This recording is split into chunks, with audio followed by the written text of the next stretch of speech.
President Kassym-Jomart Tokayev will visit Washington to take part in Central Asia-US Summit, which will be held on November 6th.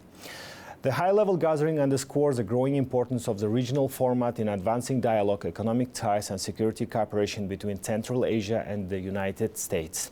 How has the partnership evolved and what new areas of cooperation are on the agenda? More detailed in the following report.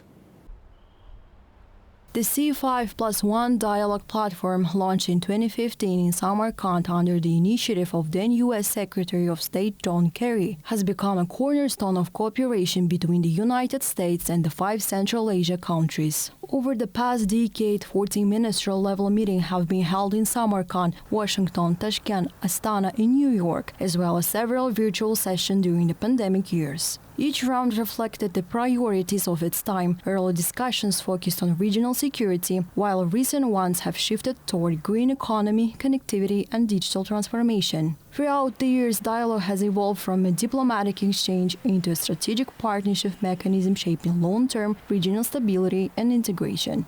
Throughout those 10 years, I've seen the cooperation develop in a lot of different directions: security-related, economic-related, related to trade, energy, water, many other areas. But the most important thing that we've seen over the past 10 years for me, and I think for all of those involved 10 years ago, is the cooperation among the Central Asian countries. I think the C5 without the plus is actually been the most significant achievement of the last 5 years, the way the 5 countries have started to integrate and cooperate more closely. A major turning point came in 2023, when for the first time the Central Asia-US Summit was held at the presidential level in New York, chaired by then President Joe Biden. 2 years later, a similar high-level meeting is set to take place once again, this time at the invitation of President Donald Trump, marking a new phase of continuity in the C5+1 format. President Kassym-Jomart Tokayev emphasized the timeliness of this initiative, stressing that it opens new opportunity for balanced cooperation based on mutual respect and economic partnership. I think the timing is really great because the global supply chain is transforming, and we see a lot of new dynamics, new cycles in the global economy. So it's not just geopolitics that we're talking about, it's geoeconomics basically. So we are open towards this invitation, and I think there is a lot to explore on the think tank level, human capital, business to business, government to government, and we just need clear-cut a roadmap for our business community to explore. Expanding the dialogue beyond governments, the region and the U.S. launched the B5+1 Business Forum, first held in Almaty in March 2024. The new format gathered over 200 participants from Central Asia and the U.S., including representatives of international financial institutions and private sector leaders. Its creation followed the New York Declaration of 2023, which recognized regional economic integration and investment attraction as key to Central Asia's long-term stability and prosperity. It's about the whole society of Central Asia with the whole society of America. And I actually think that's really important. And by the way, it isn't just about B5 business. It's not just business. It's also universities.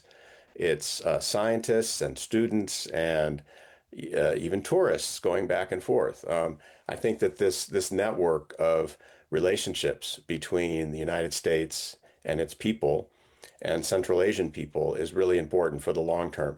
Governments come and go over time, leaders change, presidents change, but the abiding interest of the people of the region with the United States will remain. And I think that's very powerful for the future. Today, the partnership agenda is broadening further from energy transition and agriculture to artificial intelligence, creative industries, and digital technologies. Experts emphasize that the U.S. is increasingly focused on critical minerals, data infrastructure, and the Trans-Caspian transport corridor vital for connecting landlocked Central Asia to global markets. Central Asia, with its growing tech ecosystem and strong human capital, remains a key driver of these initiatives. In Washington, D.C. is going to be pro-business, proactive business. So I believe that is the biggest change. We see a startup community there, people from the companies that can be scalable in US. I mean, we're speaking about the restaurants, we're speaking about the food industry, food diplomacy, we're speaking about new supply chain industries. So it's about a human capital, it's a creative industry that can be applied. So I think the dynamic is there. As the upcoming summit in Washington marks 10 years since the establishment of Central Asia-US Summit, the dialogue is expected to take on a more practical and business-oriented tone. From security and green tech to supply chains and creative industries, both sides are seeking to turn political dialogue into real economic results. Analysts agree Central Asia's role as a bridge between East and West is no longer just geographic, but increasingly strategic. Raya Slabek, New Time.